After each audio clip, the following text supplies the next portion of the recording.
এদের গরম ছাই, তো গরম ছাই দেবো মুরগির ঘরের ভিতরে। সকালবেলা দেখছেন মুরগি একটা অসুস্থ, তো মুরগির ঘরের ভেতরে জীবাণু যাতে মারা যায়, যার কারণে মুরগির জীবাণু ঘরের ভেতর থেকে জীবাণু যাতে ধ্বংস হয়ে যায়, সেজন্য এই গরম ছাই দেবো ঘরের ভেতরে।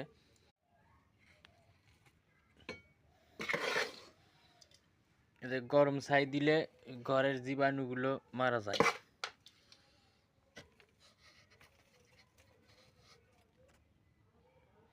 তা আপনারা যাদের মুরগি এইভাবে অসুস্থ আর এই ঘরের ভেতরে পালন করে এরকম করা, তারা গরম ছাই দিতে পারেন, তাহলে জীবাণুগুলো মারা যাবে। পাশাপাশি তো ওষুধ খাওয়াতেই হবে, ওষুধের কোনো বিকল্প নাই। ধন্যবাদ সবাইকে। আর দেখেন মরে গেছে, তো সময়ই দিল না। তো এটা কী রোগ? হয়তো বা রানীক্ষেত বা অন্য কোনো রোগ, যে রোগ সময় দেয় না, হয়তো বা সেই রোগ।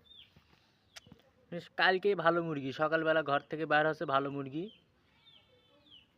ওষুধ কিনে নু, ওষুধ খাওয়ালাম, কিন্তু এখন দেখতেছি মরে আছে।